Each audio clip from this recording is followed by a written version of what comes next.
Hey, everybody, and welcome to We Watch TV. It's the podcast about the TV that we watch.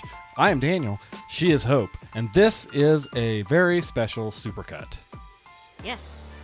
Mariah Carey is defrosting as we speak.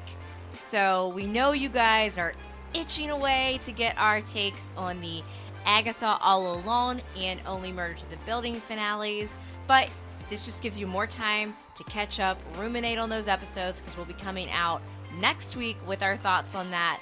But for now, we're going to do a special supercut to get you excited for the holiday season. Yay! Yay! If you're new here and you're not familiar with what a supercut is, it's when we take clips from various different episodes of our podcast and push them all together because they make sense as a combined unit. Usually that's about one particular show that we've been watching. But in this case, this episode is going to be all about the Hallmark Christmas movies that we watched during the 2023 Christmas season. And we are ready and excited for new ones to come in 2024. But let's rehash these wonderful, timeless, amazing, feel-good Christmas movies, shall we? Cheaply made, shoddily developed. Hey, you liked some of them. You know what, everybody? My liking or not liking these episodes is recorded next. And we started out our conversations last year in episode 44, the one with all the Thanksgivings. And the particular movies that we covered were Christmas Island. I feel like we hated that one. Yes.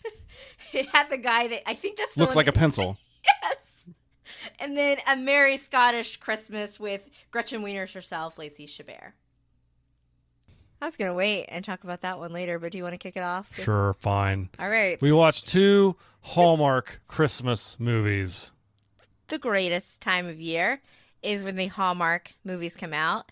Now, everybody, if you don't have this, you need to get it is free. You need to get the Hallmark Channel movie checklist app.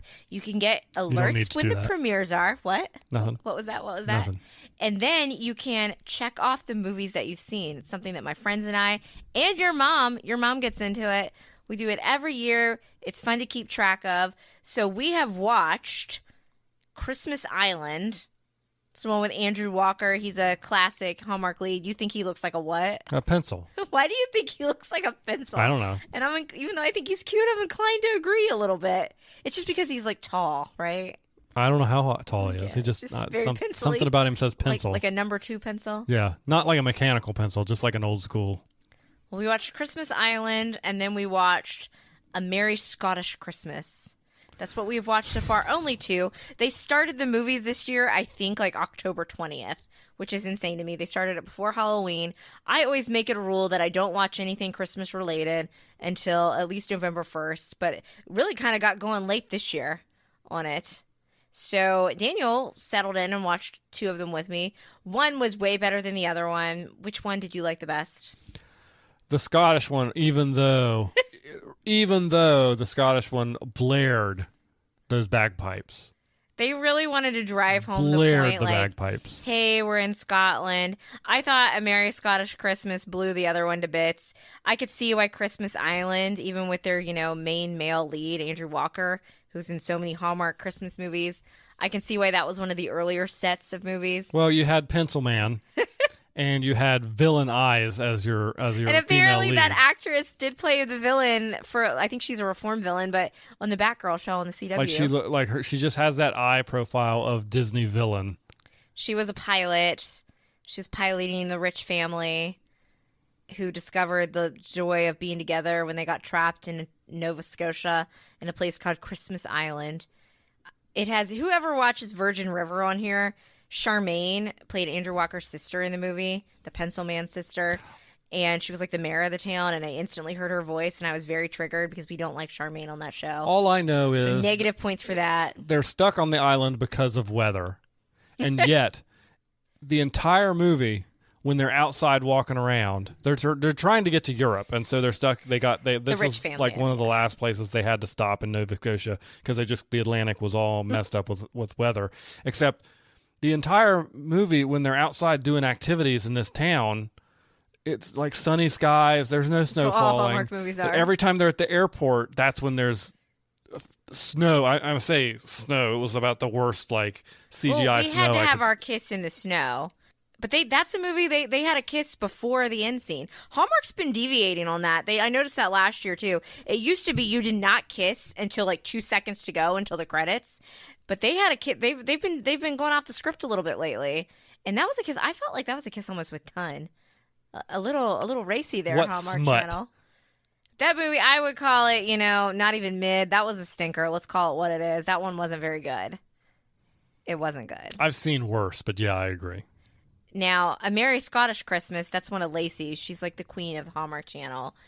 And she was acting with Scott Wolf, who was her co-star from Party of Five. When I saw they were going to be in a Hallmark movie together, I instantly got the ick because I was like, ew, are they going to play love interest? Because most of the Hallmark movies are like romance, rom-com based things. But it was like, no, we're going to play siblings again. I was like, whew, thank the Lord.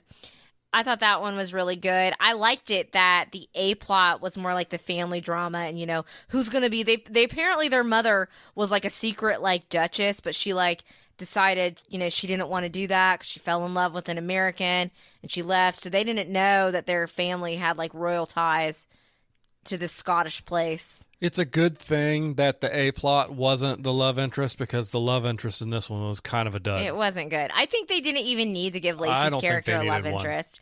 But I feel like for that Hallmark formula, they're like, let's throw one in there. What I liked about it was, and Hallmark has been doing this, they've been sprinkling in like some of their main actors in different movies. So Will Kemp, who plays she's been in like a Valentine's movie with him. You were acting like some rabid MCU fan. I was. That was dropping some hints to their was other movie huge. when this came up, and it was so And guess ridiculous. what? People on Reddit, the Hallmark Reddit, like it. But they were in a Christmas movie, not one last year, but I think one the year before together, where they like danced. So they even had a reference where she was like, I only know how to waltz and blah, blah, blah. And this like, they were doing like some Scottish dance. And I could already tell she already had chemistry with him. And his little bit role was he was like the brother-in-law of her love interest who just was, ugh. Now, what did you ask me about kilts when they brought it up in this movie? Okay, so they're like, what do you wear under a kilt? And they're like, oh, well, I wear shorts, not the traditional Scottish way. And I asked you, do they wear like boxers, briefs, just like... I mean, the tradition is nothing. Just nothing, just letting it all hang out. Yeah, free ball. Would you wear a kilt? Yeah, sure. Why not? You would just let everything just hang out. Yep. All right. Is that what you plan to wear to Thanksgiving dinner? A kilt? A kilt? No. They did definitely want you to know, like, hey, we're in Scotland. They're like all like the plaid. They wanted to remind you as often as possible. The love interest for Lacey's character should have been the guy that was always playing the bagpipes. He was more fun. And dancing. Yes, that guy. Yes, and dancing. for sure. He was fun. But and they even said, I'm like, oh, they should do a 1 year later time jump on this one. And then they did. But it was cute. I really like how some of the Hallmark movies the past couple years have been going off the script. We had like the one last year with like the restaurant where sort of like Love Actually, where romance wasn't at the center. I actually like that one. That one was good. Anytime there's time travel. Well, I'm a sci-fi fan, so you got to get that science fiction in there somehow. And you're going to be blessed because A Biltmore Christmas, which is one that comes out on November 26th, not only does it have Bethany Joy Lenz, a.k.a. Haley James Scott of One Tree Hill in it, I saw today that Jason Franks, Mr. Riker. Jonathan Franks. Oh my gosh, I got his name wrong.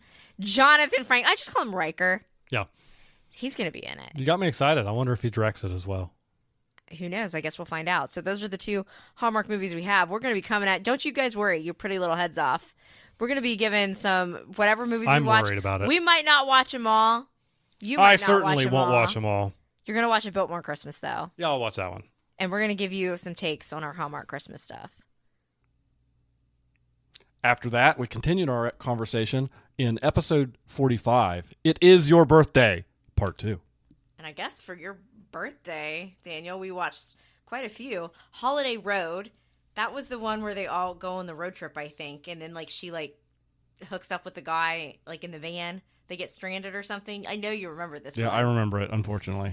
I'm a lucky boy. Mystic Christmas, that one sucked, I'm pretty sure. Yes. Hall at the Holly, I believe that was a sequel in another Lacey movie. Never Been Christ, we did not like that one. I'm sure you'll hear our thoughts why. And then A Biltmore Christmas with Miss Haley James Scott, a.k.a. Bethany Joy Lenz. That one had a lot of Star Trek to it, so It did. I Riker's accept in it. that one. Birthdays aside, what have we been watching? Do you want to start with this bevy of Hallmark movies? Yes. Can I ask you a question before we get started on the Hallmark movies? I guess, because it's your Okay. birthday, I'll allow it. So, my question is as follows. Is the quality just worse this year than in past years, or am I just watching more of them with you, so I'm seeing more of the stinkers? I think so far the quality is not what it was. I don't know if the strike impacted that, because they supposedly filmed a lot of them before the strike happened because they caught wind it was happening, and they can also film in Canada. I don't know if that makes a difference, but I think that there have been a few good ones sprinkled in with some very mid ones so far. And I would say very mid, very extremely kind. I would say that when you try to push quantity, sometimes the quality goes down, and Hallmark knows what a gold mine they've landed to, because people want that escapism. They want to spend time in a Hallmark fantasy, so they have churned out as many as they can. And you could tell some of the ones that we chose to watch, which we talked about last week's podcast, some of those ones that aired earlier, like in that October pre-Halloween, early November slot, those were some of the stinkers. Some of the better ones were this weekend. But no, I mean, I think the pandemic year, you watched one almost every single night with me. Oh, I've just completely like just taken a whiteout marker to that year. So. Because I distinctly remember one of the movies, it had Vanessa Lyngees in it from that show, Young Americans. Was that what the show called? No, I'm getting confused because Young Americans was a different show. Young Americans or Brave American. I'm sorry, I was thinking the game they play in New Girl. What is that one True called? American. True American. That's True American. Okay. There's that show. It had like Brittany Snow in it. Anyway, I forget what it was called because I think Young Americans was a different show. And she was in one of these Hallmark movies. She's been doing them a few times. She was also in Glee. And she had ombre hair. All the women that listen know what ombre hair is. Yeah, not like ombre, but like the darker roots with blended in highlights, but kind of different than like how I do my highlights. And Daniel turns to me and goes, because this was like multiple women besides her had this ombre look because it was especially popular then. And he's like, okay, so is this just pandemic hair? Because they all have dark roots and light hair. I don't remember saying that. At the bottom, yes. And it stuck out to me that year. Because that year they aired a movie, I think, every night of Thanksgiving week. And this year they did a little bit different. The Thanksgiving night got a movie. Friday got 2 movies. Saturday got 2 movies. Sunday got 2 movies. So that's how they did. Which we don't watch them live typically. But we did make sure to watch A Biltmore Christmas on Sunday night when it aired. Because these movies are maybe an hour tops. Yeah, I think they're a little more than an hour. But they put them into a 2-hour time slot with commercials. Yeah. We did watch Biltmore Christmas, not as it was airing live, but we did watch it Sunday evening because that was one that I really wanted to see. All right. Do you want to go ahead and kick it off and talk about each one of them? That we watched? Sure. So, the first one that we watched this weekend, and we watched 1, 2, 3, 4, 5 Hallmarks. Did you watch every single one of these with me? You didn't watch all of Mystic Christmas. You were in and out of that one for good reason. Yeah, I faded in out of consciousness there. I mean, I even did on that one. It was a stinker. So Holiday Road, that is the one for people that watch The Vampire Diaries. Aunt Jenna, I think the actress's name was like Sarah something. Her character's name in Holiday Road was Dana, but I call her Aunt Jenna forever and always because she was on The Vampire Diaries. She was in this one. This was a little bit different because the love interest, again, wasn't the A plot. It was basically a group of strangers get stranded in Oregon? Portland. And they all are trying to get to Denver for one reason or another. So they ultimately decide, like, let's rent a van. So we have the one guy that was kind of like the uptight guy, although I found nothing uptight about his coffee order, I would just like to say. And what's wrong with planning and scheduling things? He is a scumbag, dirtbag of a guy. Yeah, we'll get to that in a minute. We'll get to that in a minute. And that's honestly a classic Hallmark trope. We have him, we have Dana, who's just like, live every last day, like, or live every day like it's your last day. We later find out she has like a heart issue. So she's just kind of like, I'm going to just live every day. I'm going to go snowboarding at Christmas. I'm going to do all these things. And he's like the uptight guy. I really don't know why he had like a dating app because he wants everything to be scheduled, check all the boxes. We've got old man, grumpy old man, classic boomer, making fun of all the people with, their phones. I mean, he literally did the thing of when they lost service, stopped at the rest stop and bought maps and was like, here's what a map looks like. And I'm like, everybody knows what a map looks like. We just prefer GPS because it's it doesn't mean that they know how to use said map, but we all know because that's what the thing on the screen looks like is a map. Yes. I mean, I prefer to just hear her be like, turn here, turn here. Well, it is easier and more convenient, but ultimately, it's the He same was a thing funny like that. character, though. And then we had the mother where she wanted to be a singer, but she was a bartender, so she was trying to get home to her daughter. We have the other mother with her son, who we find out's adopted, and they were going to Denver to visit the birth mother. We had the influencer, who was a little bit much, although I liked her shirt. A little much? Slay all day. And then we had the husband and wife, and they didn't speak English. Well, they spoke some English, but it wasn't their primary language. And they were kind of having some tension, you find out. So they're trying to get supposedly to her sister's house because they don't want to spend Christmas with their son because there's tension between the dad and son. So all these people, whatever you have, they end up in this van together. How long? You looked it up because Daniel's like, I'm going to look up to see how long this drive is. How long was it without through stops? from Portland to Denver, according to my Apple Maps, was 17 hours. Yeah, that would be. Would you do that? I think I would tell the people I'm trying to meet in Denver, you know what? I'm going to be a little late. We'll try it next year for the holiday. Yeah, I'd stay home. I'm going to be like, yeah. I mean, assuming I not live in Portland. If I don't live in Portland, I'm probably still getting a hotel and staying until the weather is better to wherever I'm trying to get to. Yeah, it just. Would you? I mean, what would it take? I'm certainly not jumping in a van with a bunch of strangers to drive 17 what hours. would it take for you to do that? Like, Portland is sliding into the Pacific Ocean. No, I mean, like, what travel situation would That's ever the situation. Make you do that? Portland is sliding into the Pacific Ocean. I literally cannot stay there. That's what it would take to get me into the van with these people. Okay, I meant like a travel cancellation situation anywhere in the world. Is there anything that would have you be so desperate that you needed to get in a van to get home? There was a bunch of those delays over the summer when all the airlines had their little freakouts and it was hard to get hotel rooms. That might cause me to get in a van with strangers. So Las Vegas used to have the Star Trek experience. I'm actually going for real issues to get home to my family, and you're giving me Star Trek. The original design for the Star Trek, what they ended up with was just like in a building, and they did some of the Enterprise like bridge and stuff. But the original concept idea was they were going to build a 1-to-1 replica of the Enterprise with the red carpet. Well, actually, this would have been the one you saw in Wrath of Khan. Oh, mid. At that point, Next Gen hadn't really gotten fame yet. And so let's say I was given a VIP ticket that I could only use on a certain day, and like a bunch of cast members from Star Trek were going to be there, like Stewart and Franks and all those guys were going to be hanging out, and I was going to get to play around on the Enterprise by myself with nobody else there, just with the cast members.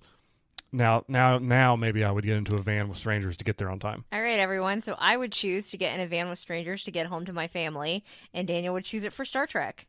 You're coming Only too, because right? It's your birthday. You're coming too, right? I mean, of course. Okay. I was just saying that I would go to lengths to get to my family, and you would go to lengths for Star Trek. Now, in sync reunion happening, you would drive Taylor Swift. You would hike someplace if you had to get to NSYNC or That's Taylor true. Swift. So. That's true. Anyway, they all kind of have their little freakouts, their understandings. They come together. We checked all the boxes. Check. Cute little coffee shop in a town with Christmas themed mugs. Check. Random town that has like the elf games that they get to play. That little random town that's supposedly in Utah. Now I've never been to Utah, so maybe there are possibly I have on my workout series places that look like this Utah. place, but it sure looked like Vancouver to me. I'm sure that's probably because it was. And I'm going to say this right now, and I looked at Daniel during this section. So when they're in the town with the elf games, which I believe was in Utah, they're doing like some kind of obstacle course race, and they're almost about to win. I don't know what the prize is. Self-respect. Yeah. I don't know. And the one girl with like the heart issue, she couldn't find her meds earlier, so she gets a little dizzy, and the guy just stops to go check on her when all he had to do was literally walk 5 more feet to finish. I would have ripped you a new one if you didn't hurry up and cross that finish line and then come check on me. That was the writers trying to show that he was starting to care for her. I would have been like, you care for me, you win. And would you not expect the same from me? Oh, absolutely. If I'm bleeding out, you better get across that finish line and then come attend to me. And then come attend to you. Yeah. So, the guy, you want to explain how he ends up basically being so a jerk? The reason he's traveling to Denver is because he's got a girlfriend he calls it like a sort of romance. Yeah, whatever. He's going to Classic guy speak. Hey, listen, whatever it is, he's going to spend Christmas Day with her. Yeah, and he got her a present. Yes. And he goes through all this trouble to get there to her, and then literally we see him on Christmas Day. She is in the background opening the present, and he's calling the lady from the van, and then he gets on a helicopter and goes up to the mountain, and like he is clearly like broken up with this woman on Christmas Day. On Christmas Day. That's rough. So obviously, spoiler alert, they make it to Denver on Christmas. But yeah, that's a classic Hallmark trope of like emotional cheating. Even though he was like, oh, it's a sort of girlfriend, we don't know what it is. They do that all the time. This one they had, I want to see the other side of this movie of her the following year being like, I hate Christmas. I was broken up on Christmas by my boyfriend who met some rando woman in a car and drove 17 hours in a van with her. Now I hate this holiday, and I want to see her be charmed by a stranger who wears flannel and is a small town lawyer, and where they can bond over the Christmas spirit and fall in love. Redemption for this woman. I mean, I say I would watch it, but only because I know you'd make me watch it if they made a sequel to it. So this wasn't one of the stinkers, though. It was okay. It was fine. It was fine. It was fine. Fine is good from you. I like that they're changing up the script a little bit and where they make it a little different. Now, speaking of not fine, Mystic Christmas, that was a stinker. Is this the one I passed out during? What was I doing? Started to pass out. I was on the couch this. during this, right? I think you had your video game on, I just in and out. remember nothing. One of the actresses in this, one of the Hallmark actresses, her name is, I think it's Jessie Schramm. She does a lot of movies. Every single time we see her in a Hallmark movie, you go, is that the girl from Pitch Perfect? Oh, okay, She really does look like Anna Camp from Pitch Perfect. They really do look similar, that kind of like blonde, lanky. Oh, this is skinny. The one with the seals. Yeah, the seal. Oh. The seal named Peppermint was the only good character in the movie. She had... What was up with that? Yeah, and you act like you can't even remember the names until I tell you. The seal storyline, she was a marine biologist, but she had more chemistry with her intern than she did the actual love interest. She had more chemistry with the seal than her love interest. Absolutely no chemistry. It was the plot just slogged on and on and on, and it was a stinker. If you're not like me and you don't try to watch all of them and check them off your list, this is one you can skip. That was the one where they were trying to make it seem like they'd had a thing in the past, right? Yes, but and then there was a one of them didn't email miscommunication the and other blah or blah blah blah something. blah. And it just never, the parts I saw never came across right that like there was actual tension there. It was just awkwardness and weirdness, but not cute weirdness. No, like annoying. This is weird. And then the seal, who was a cute character. I love the seal, but other than that, you gotta wonder if those things come together with some town has come forward and like, hey, we've got even some weird marine. We're in Connecticut or someplace, and we've got we got a bunch of seals in this aquarium, and you want to use them for the movie. And it didn't even feel very Christmassy. Like Christmas was this was like the Die Hard of the Hallmark movies. Christmas was like a background setting. Like it was not one of the things I liked. I wish they'd let me write movie. The Hallmark Die Hard movie. Maybe they reference Die Hard a lot in the next Hallmark movie we're going to discuss. Which is, do you want to go ahead and say it? No, you go ahead. You can't. Come on, utter the phrase. Haul Out the Holly. 2, Lit Up. Lit Up. From Haul Out the Holly movie last year, they decided that, you know what, we're going to make another. I thought it was way dumber last year than I did this year. It was still stupid, but maybe it's because I was... Are you kidding me? I was prepared for the stupidity this year. Listen, last year when we watched Haul Out the Holly, see, Lacey's movie, she's the queen of Hallmark. Hers, I always have expectations for. And I didn't realize that Haul Out the Holly was going to be as dumb as it was because basically they're trying to make fun of themselves. They're missing the mark a little bit. No, a little bit. A little bit. They missed the mark so bad, they're like Columbus leaving school trying to find India and landing in the New World. That's how bad they missed the mark. I did not feel good. It was awful. I did not feel good when we watched Hall at the Holly last year, so that probably impacted my opinion. But I enjoyed the sequel, and you know what I think I liked about it? I was prepared for it to be dumb, and the love interests were already together, so they didn't have very much tension. But see, here's the thing. And I just enjoyed the shenanigans. But here's the thing. I come into these movies prepared for them to be dumb. Every single one of them. And here we are. And this one is just, it was awful. It was an abomination. Satire, it wasn't that bad. Satire is dead. Because they're trying to be satirical. Mystic Christmas was more boring than this one. Mystic Christmas was bad, but they weren't trying to be satire. They were trying to be satirical in this, but they don't even know what satire means. You would rank Mystic Christmas over Hall at the Holly too? No. But this one is also in the trash bin for me. But it was cheesy, over the top. I do really like the blonde woman. I don't know what the actress's name is. It's escaping me. But she played Barbara Jean on Reba. And I find her hilarious in everything she's in. She was also in Baby Daddy. So I kind of like, she was sort of the foil last year in Hall at the Holly, along with like the romantic thing. And this year she was kind of on their team. This one also makes me never want to be in an HOA. Never. It confirms that I would never want to be in an HOA. Which neighborhood do you think would be crazier to live in? The neighborhood where the Christmas with the Cranks live, or this one in Hall at the Holly? I hate them both. I think this one would probably be worse than the Cranks. I'm going to disagree with you. Really? And the reason I'm going to disagree with you is because at least in this one, it seemed like everybody had the autonomy to do their decorations the way they want. That's Whereas true. That's true. As long as they follow the HOA code. Yeah, and he still had to measure their nutcrackers. Right. As long as they follow the code. But in Christmas with the Cranks, it's like you got to be pretty uniform, and you all have to have that Frosty. That ugly Frosty. And that's just a pass for me. Ugly Frosty. By the way, I'm going to deviate because, and we'll probably talk about this more, but Christmas with the Cranks, like, we can all agree that Blair was totally spoiled, right? Sure, yes. Like, if my parents were, like, telling me that they were going to skip Christmas to do a cruise, she tries to surprise them out of the blue. Like, I think I would be understanding and be like, okay, that's fine. I'll have the house to myself. Have fun. That's cool. We'll still eat. We'll still enjoy a meal together. We'll still be together. And I think that Blair probably would have been cool with that. But they all, like, you know, I don't know. They all just like kissed her rear end in that movie and bent over backwards, and I get the shenanigans of it all and shows the neighborhood coming together. But every year I watch that and I'm just like, really? I know you like that movie. It's kind of a goofy, dumb movie. Yeah, but I enjoy it. Marty. Everybody knows Marty. Everybody knows Marty. The other movie that we watched, this one had potential to be good, this Hallmark movie.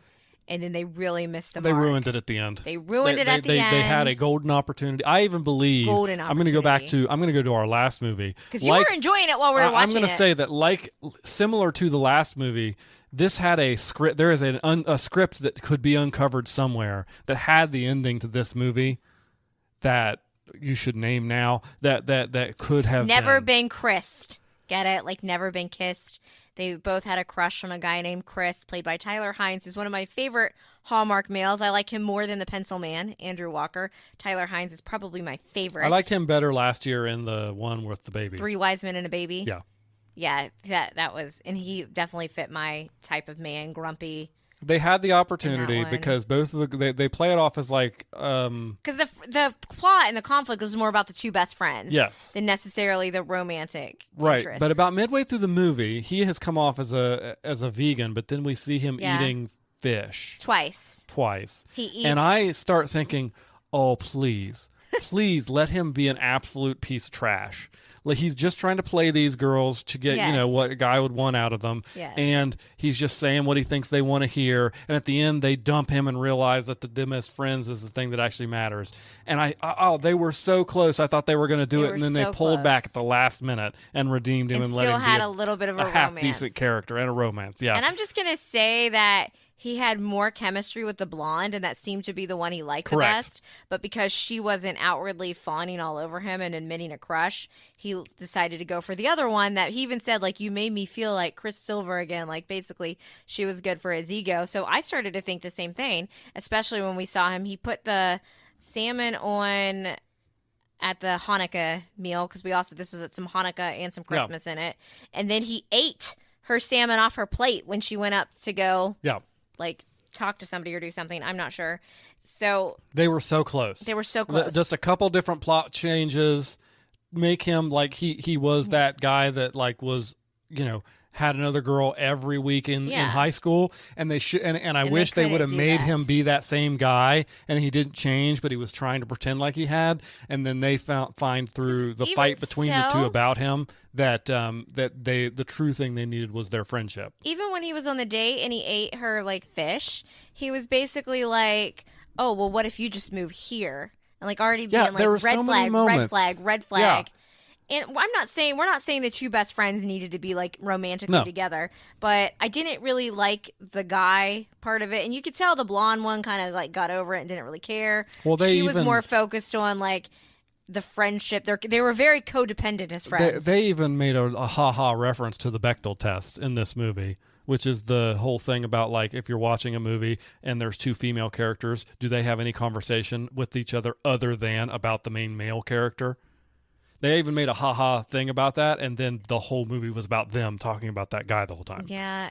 It's like it was self-aware, but in the worst way. Because they owned that company together. They were very codependent as friends. I felt like the resolution was extremely rushed at the end, and I definitely think another script. We didn't need the guy. The point was that the girls, they came to an understanding, realized they were a little codependent, but they could still be friends, care for each other. Because they weren't even really fighting over him specifically. Like, at first, the one kind of felt like a little annoyed by it, but that really wasn't their tension. Their tension was more that they both felt like they were giving up things for the other one. Right, yep. And including, like, careers. Like, the one girl apparently didn't even go to Stanford because of it. Like, what? They were basically placing expectations on each other. And it would have been, I think, like you and I, because at first we weren't sure how it was going to end. So we were actually, you were enjoying it, admit it, because we didn't have it fully figured out. I should have known they weren't going to do it. That they were going to disappoint you. I should have known. Like, it's actually funny to have the conversation about this one. And no, I do truly think that the writers had a different version of this movie that the producers stopped from happening. Oh, no, we need and it's funny when you take it up against the storyline of A Biltmore Christmas, which was the best one that we watched this weekend. Correct, because William D. Riker shows up. He was. His name Jonathan was Winston. Frakes as Winston. And I think he totally knew about the time travel, right? They had Absolutely. They had a little wink about that at the end. Well, he's the guy. He's been handling this thing for years. He has. How many times has he traveled back in time? Many people feel like they're transported back to the past. But it also had Bethany Joy Lenz, who played Haley James Scott from One Tree Hill.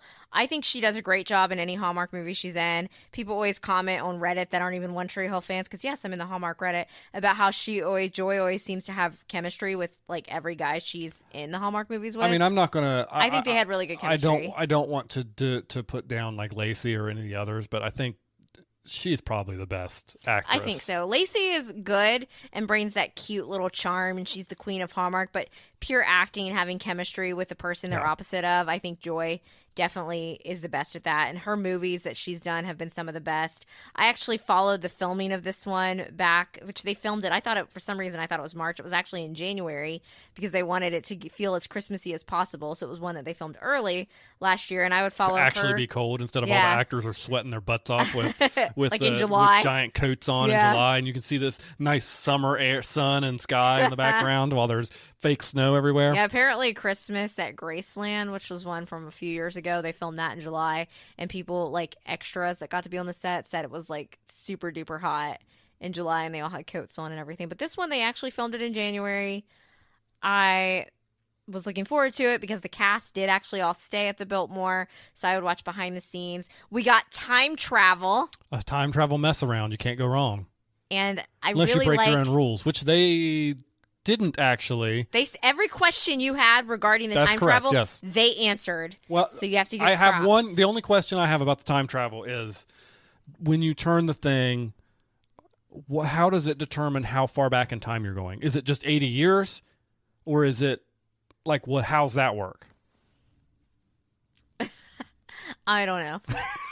But other than that, I think it was you only travel back to that specific time. I don't know. Maybe. Well, because I remember at the end. I'm just going to say that Riker had some little sorcery involved with determining. What was the actor's name? Jack Houston? Jack Houston. He noted that he had tried it multiple times and it only worked for him on Christmas. Eve. Yeah. So clearly, it only works on Christmas Eve gotta be when you that can special do it. thing. So, but it begs the question: like, does it only go back 80 years? So now, does it only? Because he came forward a year after she did when he was able to use it. So is it like an 80-year swing thing? Well, now Riker, also the character of Winston, who clearly knew what was up, has it all preserved and everything to be as it should. Well, no, actually, I do have a question. Why did it take him forward in time? Why didn't it take him back 80 years? Because they were meant to be together, you nitwit. Stop questioning. They were meant to be together. As soon as we saw, because when she first learns about, because she's basically going, because they're wanting to do like not a rewrite, but the plot of the movie is she is a writer who has been tasked with doing remaking a classic Christmas It's called movie. The Merry Wife, which I want to see that movie. The Merry Wife. They need to make the movie within the movie. It's essentially kind of like It's a Wonderful Life kind of situation of that movie. And so she's been tasked with rewriting it, and they send her down to this hotel, which is or this castle place in North Carolina or whatever. The Biltmore. Where the original film was made, so she can see all the museum pieces, and she finds this magical... what's it called? What's the thing called? An hourglass. Hourglass. She's kind of down on love, so she was wanting to write it so it wasn't a happy ending at the end. Which she finds out was originally how it was supposed to end. Big old mess around. Yeah. Time is infinite, though, because she ends up like basically somehow getting to be in the movie when she goes back in time. They even see her in it. She also it's a very paradoxical film, which it's one in which from a time travel standpoint it really begs the question, like, is there free will at all? And essentially it's saying no, because all these things were destined to happen, which is how they are always happening. All those things are the way they are, and they all the way they'll be. You're very passionate. Well, when she gets there, before she goes back in time and she's learning about the movie, she sees that the actor Jack supposedly died in December of 1948. Yes. And as soon as we saw that, I was like, he's going to figure out a way to get into the future. Not worried at all. Not worried at all. And that's clearly what happens. We need a sequel to see how he handles the real world. Sequel. Man Out of Time is a classic time travel trope. You give me Haul Out the Holly sequel, Hallmark. Give me a sequel to A Biltmore Christmas. You don't have to spend, because I think they did spend a little more money on that one, and it showed, than they did some of the others to film at the Biltmore and do all. They put a lot of work into that one with this costuming. See, the thing is, if they did a sequel, though, they wouldn't do the stuff I want to know. Like, how's he get a social security number? Would he be recognized? You'd be like, oh, I just look like this guy. I don't think so, because, I mean, he's famous for one movie that's 80 years old. And you know how those actors... if it was like Jimmy Stewart coming back to life, like everybody would know and him. We think he did a couple movies after that, because he said he had a 3-picture deal, but there's no guarantee in a year how many of those movies were finished and out. So I don't think there's a high chance that he gets recognized, especially, you know, how the styles of clothing and the way you do hair changes the way people look quite a bit. I mean, it even changed the way Bethany Joy Lenz's character looked. But that would be an interesting one. Because that old-timey, what is it, 40s? The 40s. Duh, I just said it. I love that time period of clothing, of makeup, of hair. Late 40s, early 50s. I just love the way it looks. Because 1948 is when he during died. the movie, you were like, why don't women dress like this now? And I said, what's stopping you from dressing like that right now? Well, I do like my comfy Adam Sandler clothes, but it would be fun to dress like that. 2 Star Trek alumni were in this movie, by the way. We cannot stop talking about this without talking about Robert Picardo, who played the famous Doctor on Star Trek And you do Voyager. realize he kind of plays a grumpy Gus in other... I'm pretty sure he's been in other Hallmark movies. Or maybe he just has a look-alike. Because he wasn't in it very long. You literally recognized him from a photo in the background. And then I saw his picture come up on the credits, and I was like, oh! You were kind of bummed that they weren't in a scene together, though, right? Yeah, but they were in that same scene, but they were mirrored at different times, because they were both knocking on the door trying to get in that door, but it was just one of them was in 2023 and one of them was in 1947. Do you think Hallmark could give me The Merry Wife? The movie within the actual movie? I've always wanted Home Alone to do their movie that they do, You've been smooching everyone. Oh.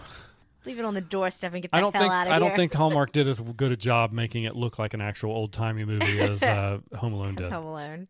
Anyway, what would you give this one? Better than fine? This one was fine. It's the best one we've watched of the 2023 set. It was definitely the best of the ones we've seen this year, for sure. You without love your time question. travel ones. The leads. That's another thing I've noticed this year is that a lot of the leads, they have not had good chemistry. Those two had good chemistry. They did. They had good chemistry. So I loved it. Great. Favorite one so far. So those of you still sticking around, or if you've used the chapter markers because you don't want to hear about Hallmark movies, what a bummer, man. Nothing's better than escaping to the Hallmark world. Save me. And we continued our conversation about all these wonderful Hallmark movies in episode 46, Hallmark Hot Santa. Well, clearly we named this episode because it made an impression, but A Not So Royal Christmas, I do not remember that one. But Catch Me If You Clows. That one we did not finish, but that is why we called it Hallmark Hot Santa. No, we finished the Hallmark Hot Santa one. Oh, okay. Well, I mean, they're going to hear it next, so. That's why we named the episode. I'm pretty sure. I don't know. Maybe not. Santa was hot, though. So now, one of the best parts of the episode, which we only have 2 movies to talk about this time. Oh, no. As we are in the holiday season. Darn it. Shoot. It's another edition of the Hallmark Christmas movies. We have 2 to talk about. Kick us off, Daniel. A not so royal Christmas. A Not So Royal Christmas. This one we watched over the weekend. Now it has Will Kemp. He's one of my favorite Hallmark leads. I think they let him use his actual accent this year, whereas last year they had him in the movie with somebody that had a British accent, but they made him use an American accent. It was very weird. I liked his glasses and his flannel look. There was a hot second where I thought they were going to do a Superman, and I would have appreciated that. They referenced it, but they didn't actually do it, and I wish they had. They made a when he was trying to conceal himself from the tabloid reporter girl. So in this movie, made for TV movie, they're in like some Norwegian. I think it's like fictional an English, place. It's like a fake country. And I like to think it's next door to Arendelle. A count in charge of this town, and no one's seen him for a long time. So the lead actress of the film works for a gossip magazine that is all about like royal bloodline gossip. Yeah. So she gets sent to this place to try and get a scoop interview with the Count of Schlachtenblock, Hagen-Dagen. Yes, yeah, it's like Hagen, because we kept calling it Hagen-Dagen, like the ice cream. And what happens is the Count like advocated years ago, but they kept it a secret. Because he fell in love on spring break with an But she meets American. this what's-his-face guy with his glasses, and she thinks he's the Count, and he doesn't correct her on that, and then it all just snowballs. And it snowballs to the point where, spoiler alert, he ends up being the actual Count by the end because the king decides he's such a nice guy that he's just going to make him the honorary Count. You left out a lot of details. But by the way, who is the person when this movie ended? Well, I called that was going to happen like within 15 minutes. And I was like, I don't think you can just make somebody a Count. Apparently, who is the person at the end of the movie that said that is so unrealistic? Me. Because I just don't think that would normally happen in royalty. You left out details about the lying. They were both lying to each other. So he wasn't going to keep doing it. He was just he didn't correct her when she was confused. The counts or King's Council of Royal whatever the hex were like, you know what? It's great. We need somebody to kind of pretend to be the Count because it's driving up tourists and people want to know where he is. Can you just go ahead and fill in and pretend to be the Count for us? Which I was like, okay. I don't think a royal monarchy would have some rando pretend to do that with everything. And we all thought the maybe at first they were have. Even tricking the king, and the king was going to be mad. No, but then the king is in on it, and it's like, okay. It was weird.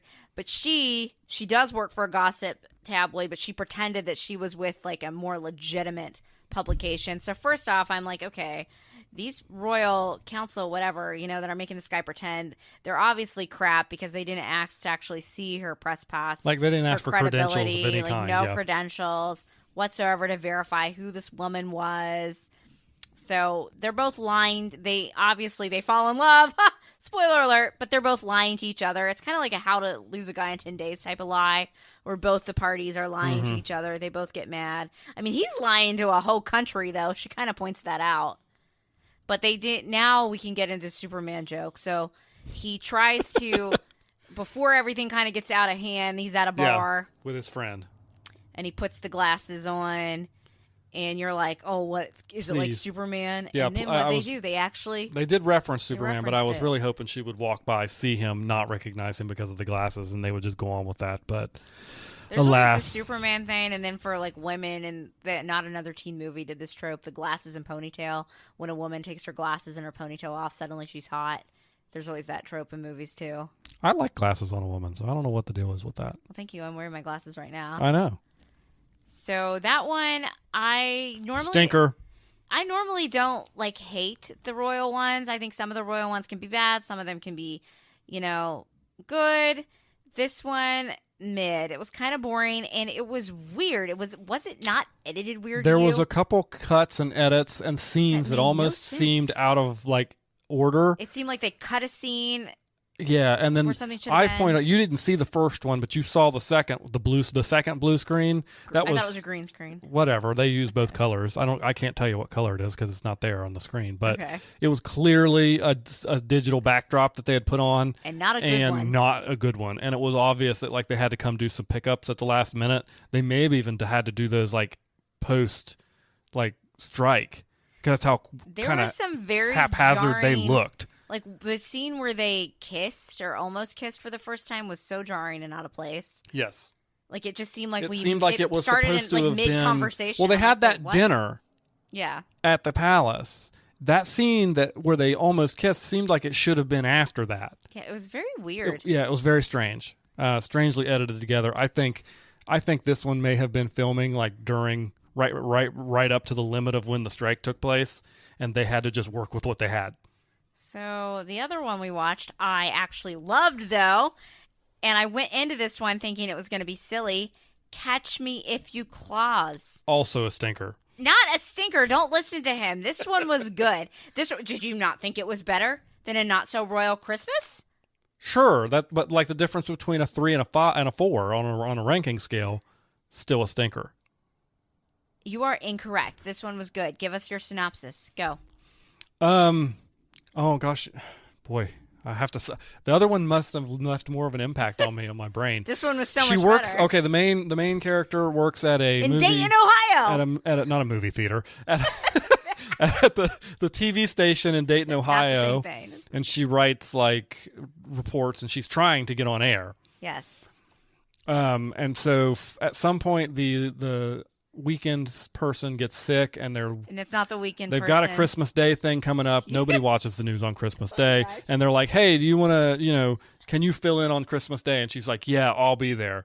And then At there's 5:30 in the morning. At 5:30 in the morning. And then there's this whole side story that they're sprinkling in about how there's this Santa burglar going around. So anyway, she's trying From to the get good. former mayor. The former mayor also. Yeah, committed something with some the former mayor. crimes. She's trying to get some sleep before her big day, and she hears some noise out in her living room, and she goes out and she catches this shady Santa Claus looking guy in her house, and she assumes it's the Santa burglar. Spoiler alert, it's actually Santa Claus's son, Chris. But not Kris Kringle. No, that was mini Santa generations ago. They have shenanigans. And one night long because it takes place on Christmas It takes Eve. place on Christmas Eve. They do run into a theater group. Maybe that's what They you're run it. thinking. Yeah, they do. They go to a theater group that's having a really sad Christmas Rap party. Eve party where they won't let them use the phone until they join their troupe. So she has to put on a monologue, and then Yes. they get to use her phone. Then she uses Windows 95 on that guy's computer up there to look up some sort of information on a website that would not have loaded on that computer. No shot. The information she was pulling up would have loaded on that computer from that age. That computer barely could get on the internet. Details coming screaming back to you now. But it turns out there's actually another Santa burglar. There that is there are actually people a Santa burglar. with an accomplice woman with brown hair. That Yeah, and everybody it forgets looks about. just like them walking around, and they end up together, caught, and then there's a flash is drive trying to get that's got something from the mayor. information about the mayor and who's shady. The mayor's always shady. Former What's mayor. the big deal? No, he was the active mayor. Oh, he was the active mayor? Yes. Oh, I thought he was the former mayor. And so, anyways, they He catch. was the active He was mayor? the active mayor. Then it was the former mayor staffer. Yes. That was trying to uncover about how the mayor. And you he saw was this- shady too, because he was the Yeah, one that had everyone was shady. hired the Santa to go burglar people. Because he wanted to prove that he was right. Yes. And he was trying to prove that the mayor was using all these fundraising efforts to like pay for stuff and is like to build him a new office to go on vacations and trips and all that stuff. Yes. So we had all that plot going on. Then Santa Claus shows up. Yeah, Santa. Because his son is screwing up Christmas. Because no one could get a hold of his son. On a razor phone. And ultimately, Santa and they save Christmas, and she gets to the news station just in time to break this story wide open about the mayor. And it's all a happy ending, and then they kiss at the end. But you kind of left out some details. Of course I did. So she was trying to get the weekend reporter job. Yes. But this was like midweek, and the person that was supposed to normally report had laryngitis and was sick. So she didn't take this person's job. Okay, because you were so concerned about that, and it's like such a menial little thing. Well, at first when I didn't want, it's not fair to take somebody else's job. That business is cutthroat, man. You got to be ready to go. Well, still, I'm not going to sit there and root for somebody to take somebody else's job, especially when the one person did earn because it. you're not rooting for the guy and the get to break up with his girlfriend in the Holiday Road Up movie last week. That's a whole different thing. He dumped her That's butt on breaking Christmas up. Day. That's not career aspirations that you've worked for forever. She'll live. We'll get to see her. I hope we get to see that woman's perspective for a Christmas movie next year. You also left out the two things that connected the main characters. Her mother was like a national, not just Dayton, Ohio famous, whatever that means. Her mother was like a national, like renowned. I'm getting the feeling like a Katie Couric type, like newswoman. And of course his father was Santa Claus. And Santa. So it's like expectations of living up to these things, and that kind of bonded them together. And can I just say that had they did not just kiss at the ends. That had the hottest Hallmark movie Christmas kiss I've ever seen. Like at one point, for some reason, they jumped into some random person's van. Well, they were chased by these guys looking for the thing for the mayor. It was like a whole thing. So they don't. So the person doesn't look in at them. She's like, hold on, I want to like distract you. She already believes him at this point that he's Santa's son, after inexplicably with no proof. He did prove it. He was able to remember her best Santa memory and like her most meaningful. They call it like most that could mean he's just a real big stalker. Her most meaningful, life-changing gift that she got as a child. No, there would have been no way for anybody to know that. You would understand if you knew the magic of Santa. Anyway, so to kiss him, she like full on straddles him, and they start like not just a pecking, like making out. This year I've seen Hallmark a little slip a tongue in one of the movies, and this time like that was full. I've never seen such a suggestive Hallmark kiss in my life. Such scandalous smut they're putting on the TV these days. And then they do kiss again at the end, of course, and he makes it snow, and it was great. This was a good movie for shenanigans. Fun. Oh, I remember what I was going to say about this movie now. He shows up at the end of the movie. In like just normie clothes. Not his Santa outfit. And I look over at you and I look at you and I'm like, so you liked him better in the Santa Claus outfit, right? Yes. And like, you're a broken person. I love Santa. Leave me alone. Maybe I am a broken person. I'll definitely say this as somebody who's worked in the news industry. The fact that all it took was for her to run on air and throw on a blazer over a hoodie when she could have taken the hoodie off and the blazer would have looked better. And we already know she had her makeup on before she went to bed, and it's a Hallmark movie. All it took was her to sit down real quick, breathless, deliver that 5-second news thing at 5:30 a.m. is what ultimately landed her that weekender job. Please, that's not how that works. Clearly, they were just waiting for her to do something good because of the legacy of her mom, because I'm like a normal person wouldn't have landed the job from that alone. They would have been like, why are you late? Why are you out of breath? You're dating Santa's son. Excuse me, what? But it was good. I don't think she told him about Santa's son. Yeah, I don't think she did, but they would have been like, why are you late? What's going on? I don't know. I mean, it is 5:30 in the morning on Christmas Day in Dayton, Ohio. Like, who's maybe they're watching not that. the news at 5:30 Yeah, maybe in the they're morning? not that. Well, they said multiple times in the show, like nobody. That's why they'll put anybody in there. I found it very interesting that all it took was that, and she's like, I got the job, the weekend anchor job, and I'm like, hooray! That's it. So that was good one though. I liked that one. So now you got, what is your favorite Hallmark movie that we've seen so far this year? Biltmore Christmas. A Biltmore Christmas. I agree, it's the best one. The 2023 set has been disappointing. Catch Me If You Claus was one I thought would be really stupid, because sometimes I don't love it when they introduce Santa into these movies, but that was a good one. And yes, he did look better in the Santa outfit. And we wrapped up our Hallmark Christmas 2023 conversation in episode 47, Dancing with the Stars finale, and more Hallmark movies. A very creative and inventive episode title. We had quite a few. Holiday Hotline. That one you said you liked. At least. Is that the one where she's like the turkey helpline or something? Yes. Oh, okay. I haven't listened to our podcast about that over a year, but I'm pretty sure I know you at least told me you liked it. You might have told them something different. Magic in Mistletoe. Don't have any memory of that. No. The Santa Summit. I think that's the one where they're dressed like Santas and going around town to the bar crawl. Yes, and he like builds the gingerbread replica of her. Because he's an architect, house, and he remembered it from memory. I think everything Christmas. Don't. Very descriptive names on these guys. And then the best one, Round and Round, that was the Hanukkah one. Yeah, not even a Christmas movie. It was the best one of the season. Yeah, but we didn't know him at the time, but Louis Litt was the dad in that one. That's true. We've learned so much since then. Really, truly. Okay, well, I've staved it off long enough, but here we are, back again to talk about Hallmark Christmas card movies. Oh my gosh, Christmas movies. We watched 5 of them, 4.5 of them. We didn't finish the one. Maybe like 4 3/4. Yeah. Do you just want me to jump right in? Yeah, you go for it. Okay. And I'll correct you if you're incorrect. Prepare to be corrected. The first one we watched was called Holiday Hotline. And in this movie, a British woman who is a chef breaks up with her chef boyfriend because he has been taking advantage of her recipes but not giving her the credit. And then her parents decide that the best thing to do during the Christmas time season while her mom's American. So. Her mom's American. Yeah. While she is unemployed is to go live in some apartment that they know of somebody who's in Chicago. Yes. It's unclear to me exactly. I was a little fuzzy on that and to leave. And even though they all seem sad that she's not going to be there for Christmas, they're all insistent that she get out of the country, which is weird. So she goes there, and then she immediately comes into the building and meets the lady that's like, does the lady run the building? She seemed in charge of the building. I think she's And anyway, she's like, hey, they told me about you. You know, you're a chef, blah, blah, blah, blah. By the way, I'm like decorating for Christmas. I have this side job. This is all Thanksgiving time, by the way. Yeah. I'm on the turkey hotline. It's a turkey hotline. Now, everybody, just hear me out for a second, because there's someone in the room with me that's called the turkey hotline. I have.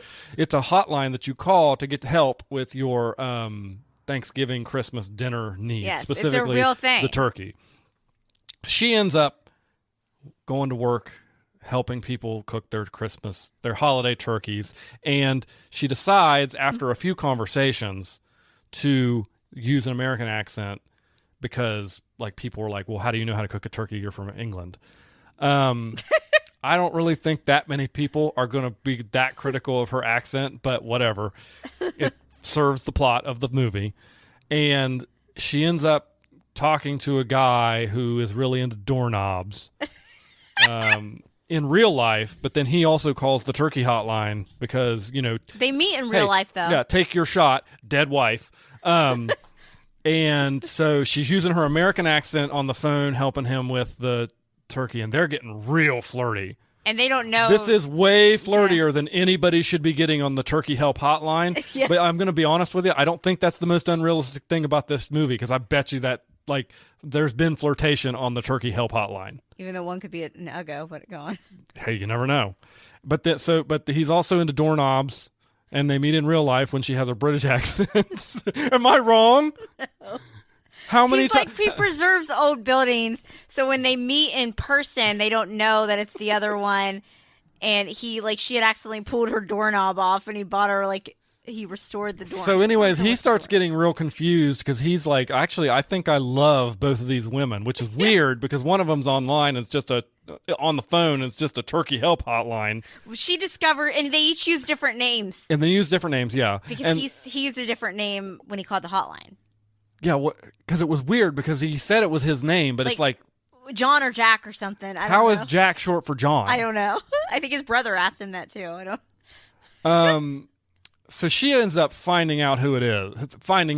She finds out first that he's the one. He's John on the phone, right? She doesn't tell him. But she doesn't tell him.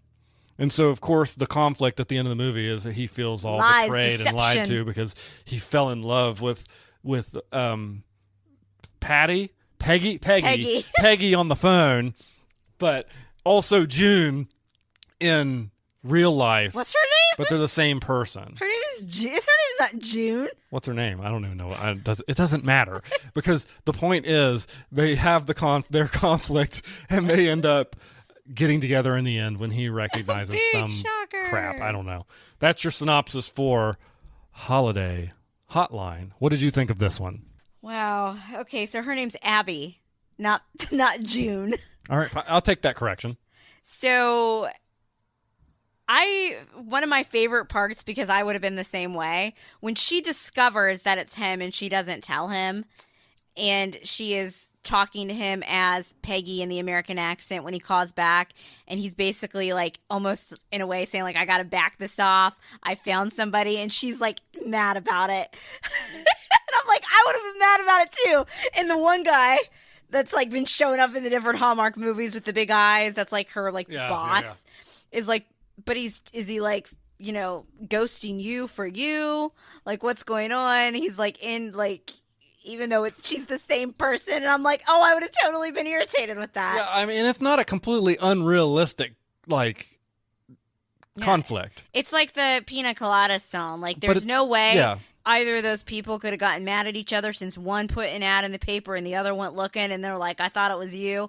Because every time I listen to that song, I'm like, I would be fire engine mad, even if I did put the ad out, and then to find out, like, so that's just, I think, human nature. We got an NSYNC song in this one from the NSYNC Christmas album, Home for the Holidays, that I still listen to, like a deep cut, not like the Merry Christmas, Happy Holidays. So that was good. I thought this one was fun. It was cute.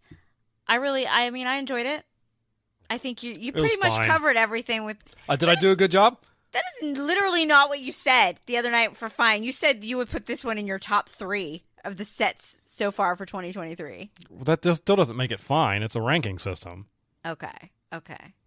So out of the ones that you have watched this year for the 2023, what number would you put it at currently? Currently, without even including the ones we haven't talked about yet? Yes. It's at 3. Okay. So I didn't not enjoy it. It was like it was serviceable, and there were some funny moments. Even if the conflict annoyed me a bit, because it's like she should have come clean, right? She should have come clean. Yes, I agree. And the turkey hotlines do exist. I called one once in 2009 from the parking lot of a Foodland where I had a panic attack. We had bought, and like you get turkeys from the freezer section or the refrigerated section, and we had gotten one from the refrigerated section and then put it in our freezer. And I panicked, like wondering if it had already been too thawed, but apparently it was okay because since we had immediately put it in the freezer, and I literally but now this was before you could Google. I mean, you could Google back then, but the information wasn't as readily available. And yeah, turkey hotlines do exist, and they were very helpful and very reassuring. If you've ever worked at I didn't flirt with the person I talked to, though. Or called a turkey hotline, let us know. It was kind of weird when he showed up to the hotline location, though. Like, at you would the think end? they'd keep that secret. No, there's no way from a security standpoint that they let the location of that call center just be general knowledge to the public, because all kinds of weirdos would be showing up. And so that was a little strange. There was a line in that movie that I just remembered that really kind of was a knife to my heart.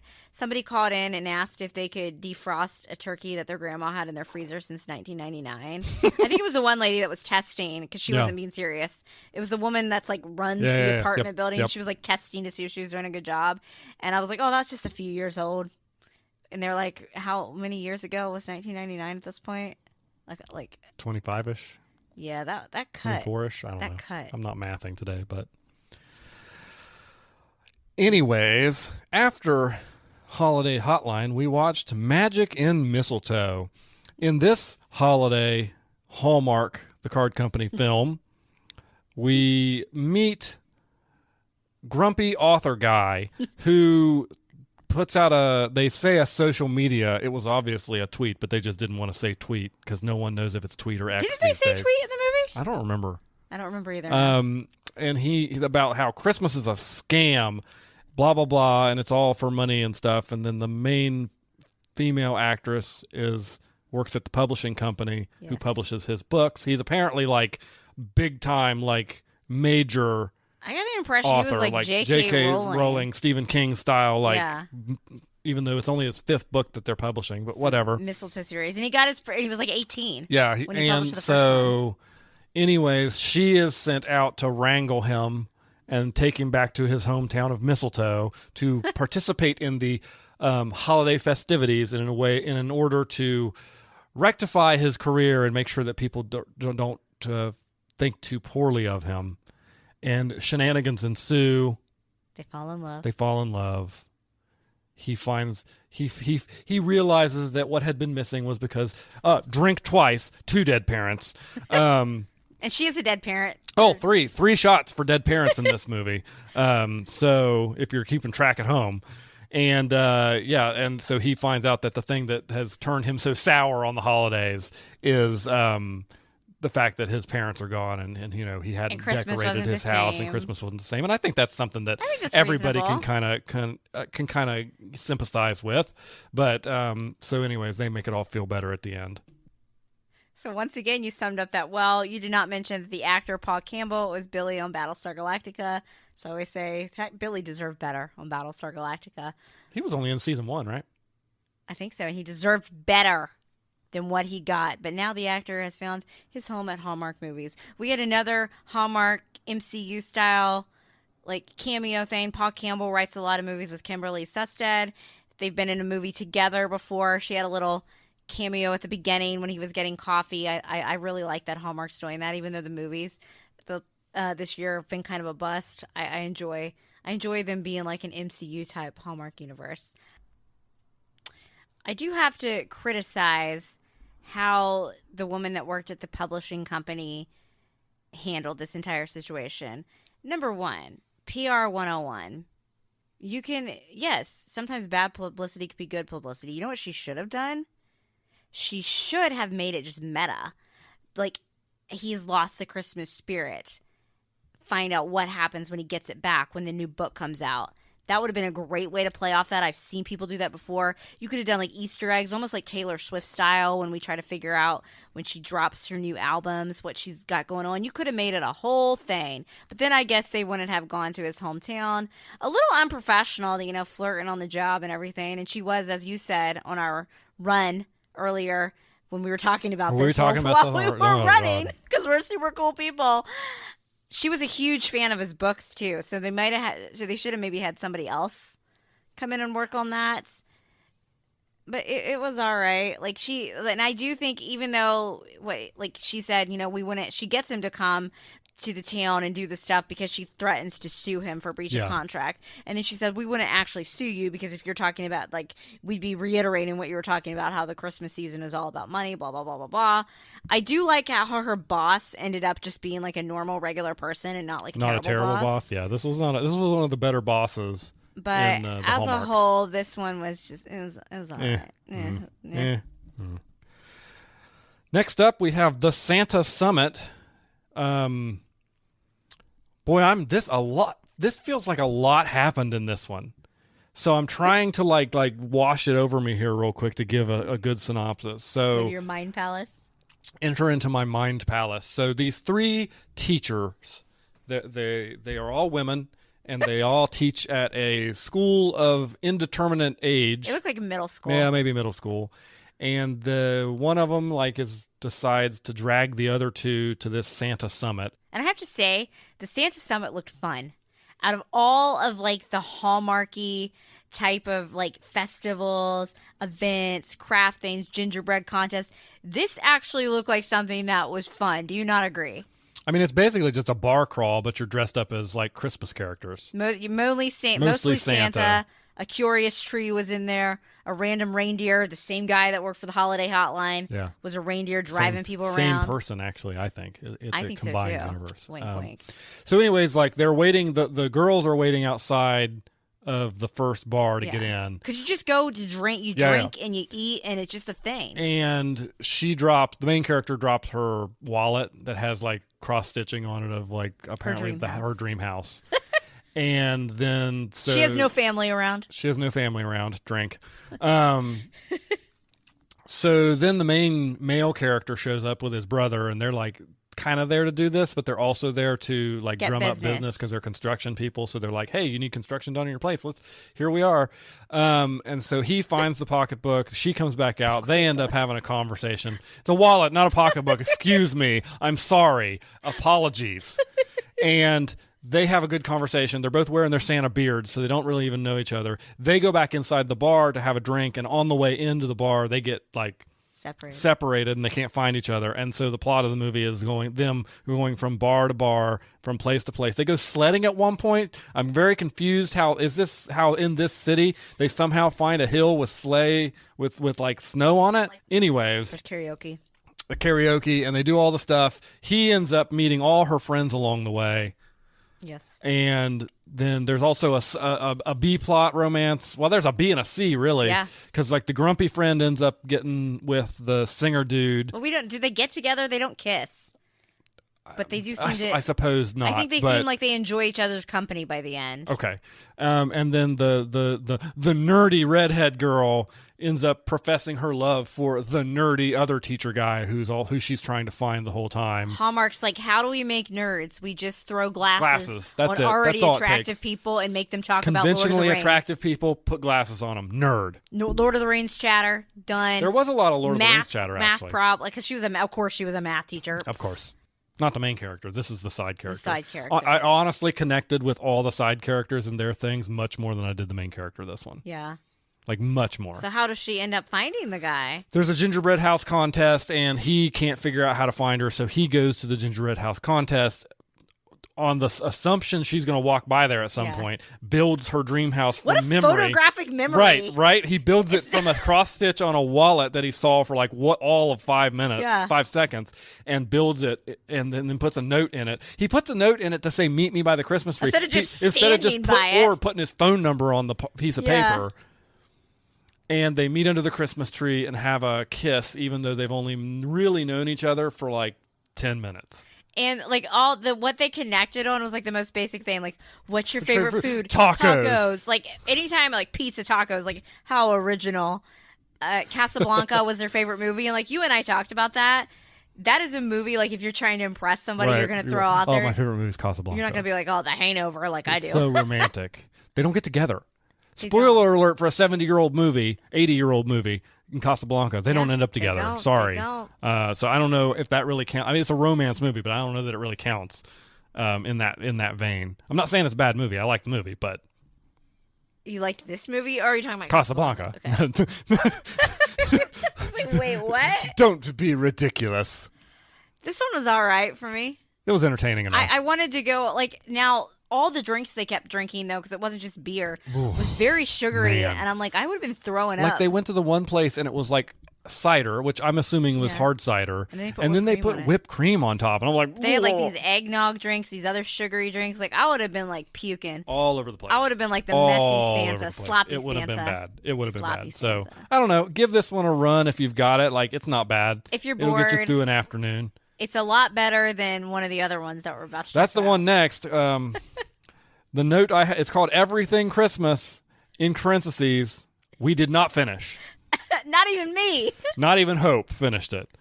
Must be, what did they say on Home Alone? If Uncle Frank won't let you watch it, it must be pretty bad. If Hope can't finish this Hallmark movie, it must be pretty bad. I don't know. Do you even have enough to give? I'm going to give you the best synopsis I've got. Okay. This woman works for a terrible company. A horrible boss. She's already put in her PTO. And had it approved. And he shows up to her like 5 minutes before she's getting ready to leave for the day and the holiday break that she's taking, and says, I need you to do this work. And she's like, no. And so he fires her. No, she quits. She quits. Her roommate, who also happens to work at the same company as her. Roommate? I thought that was just her friend. No, they were roommates. Oh. She convinces her to come with her on this trip. Her workaholic. But she's worried about. And she can still work from home. It's very confusing. Very odd. So anyways, then cue to the car, they're driving. Where are they going? Well, the first stop is in Ohio. No, but where was the original destination? I don't know. Okay, they were going to a place called Yuletide Springs where it celebrates Christmas all year long because her dead grandma... Nope, drink. Always wanted her to go there. You may proceed. Okay, and so I don't know what city they're starting in, first of all. They didn't make it clear. but they're 4 hours from their first stop, which is in Ohio. Now, That ain't I'm Ohio. pretty good at, I consider myself pretty good at geography. In fact, Yeah. I even suggest that some of my biggest gripes about movies are geography. Yeah. There are no mountains That look like that. anywhere within 4 hours of Ohio Yeah. that look like that. And the mountains in West Virginia don't look Do like not that. look like that. Those Those like were West Rocky Coast- mountains. There's nothing in Canada. There's nothing in New York, and there's certainly nothing in the Appalachians that looks anything like the B-roll shots that they were showing in this movie, or the exterior shots when they were really outside. Like Yeah. this was an alpine, like West Coast setting. And so Santa Claus shows up in a red pickup truck to help fix their car, and then he starts messing with their lives, and then I fell asleep. You didn't fall asleep. I said, I can't do this one. What was I doing? I wasn't paying attention at that point. I think you were like, thank heavens. I was on my phone or something. Like I just I'm completely going to checked out. assume that the workaholic gets together with the other guy that she meets in the random Ohio town, and the two Christmas lovers from the Ohio town get together. Oh, there was a whole other guy? I didn't even... Yeah. Okay. It's just this. Okay, so I don't mind it when, like, I liked Catch Me If You Claus. Like, that was cute. I don't hate it when Hallmark movies introduce Santa as a person, but this Santa was, like, kind of a dick. Like, he was just trying, like, maybe for the greater good, he knew all these things needed to happen, but he kept, like, making things happen to, like, prevent their trip. I don't know. We didn't even get halfway through. Listen, there is nothing in this world. The reason they meet all these people is because they have a belt, like, go out on their car. Yeah. And then the second time, Santa has a flat tire, so they're helping him. Yeah. Nothing irritates me and sets me off more in this world than travel issues. If I'm traveling, I'm already on edge. I'm already at like 50% anxiety. Yeah. Okay? And so it's just normal And then you got Santa messing with you. event-free travel. I am already at 50%. And then to tell me that I've got Santa Claus screwing with me to get me to hang out in some mountainous Ohio town. And they never made it to it. Did they even make it to Ohio while we were watching it? They were in a place called, like, Clover something. I don't know. The writers of this have never been to Ohio. It was bad, and it was not good. It was not good. Compare that to the final holiday Hallmark movie that we watched, because I can't. It's the Hanukkah one, so you can't call it a Christmas. So the holiday movie. Round and Round. This was a good movie. Yes. I'm going to start out right there. This was a good movie. I'm not going to say too much. It wasn't fine. It was a good movie. It's a good movie. I'm not. I don't know how much of the plot I'm going to get into, except to make this statement: it's Groundhog's Day. Basically, with it's Bill another Murray. take on It's a that. take on the Groundhog. It's a time There have loop. been a lot of movies that have done takes on that. Except it's based on like the 8 days of Hanukkah. So Yeah. she gets a magic dreidel from her grandmother and spins it, and then she wakes up the same morning of Hanukkah, and she goes through those 7 days and has to try It's and going to figure be 7 days. Yeah, and she's got to try, and she's trying to figure out what in the world, how to break the loop. She doesn't know that it just will break itself at the end of the 7th day. But it's and supposed to, 8th like, day help she'll wake you. up. Yeah, Find your person. and it was great. Like, it was really good. And John Paul Fowl was one of the ones that reminded Yes. us that this was going on, so we want to shout out him. I was excited just to OG hear there was a listener. time loop, because I like the time travel at the time when they get Yeah. weird with it, with stuff like this. But this was at every moment when we were watching the movie. We've watched a lot of these Hallmark movies. Obviously, you've heard us talk about them and rant about them.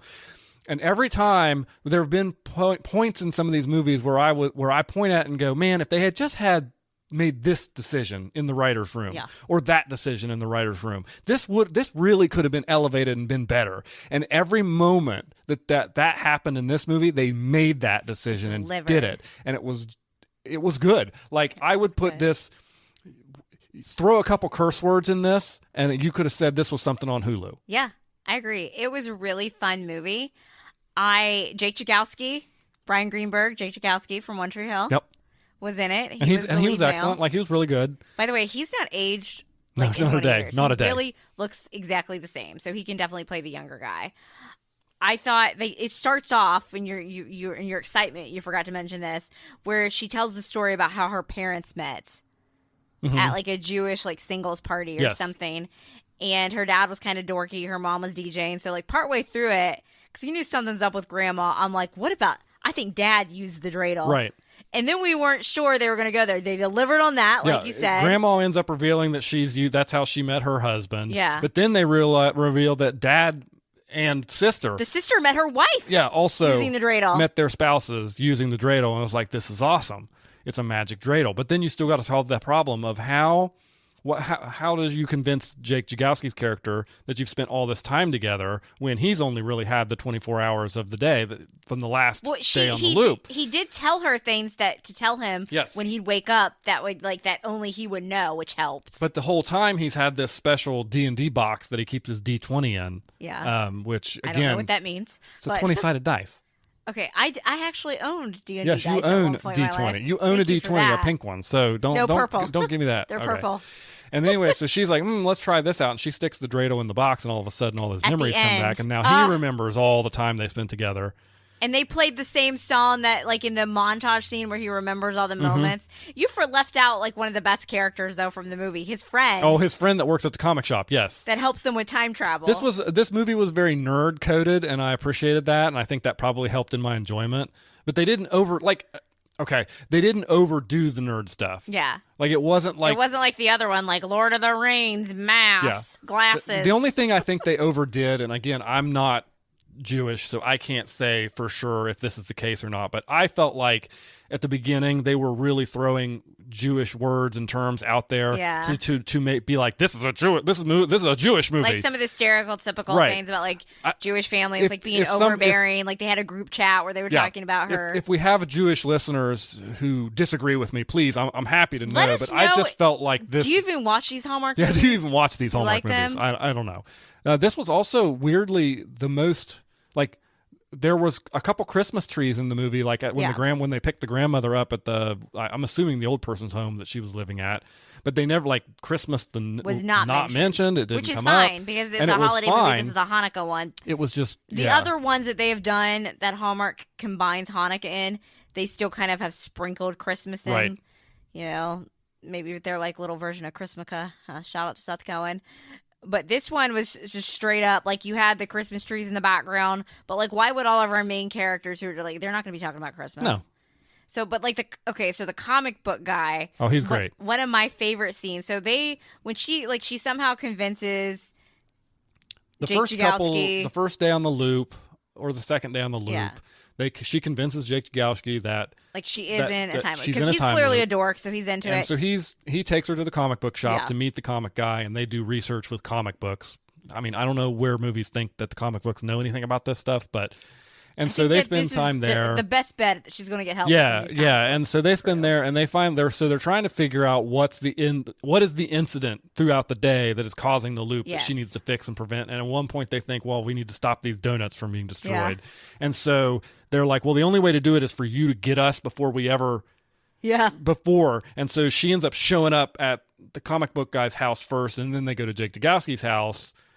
And the comment that she makes there is like the comic guy opens the door of the car and is like, hey, come on, man, let's go. And she's like, yeah, he was weirdly into it. Like she didn't have to convince him at all that there was a time loop and he needed to come with her. Super into it. Yeah, super into it. Yeah, that was hilarious. Like we both laughed out loud on that scene because the one thing was like he's like, okay, well you're gonna have to convince me to come with you. How are you gonna do that?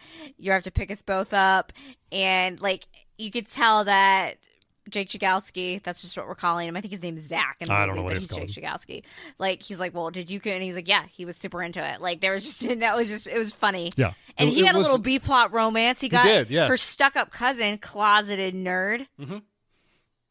I was rooting for that one too. Like just all of it was great. Delivered. It was good. It was very good. And then the montage scene at the end was just great when she because at first I was like, okay, they're gonna get together.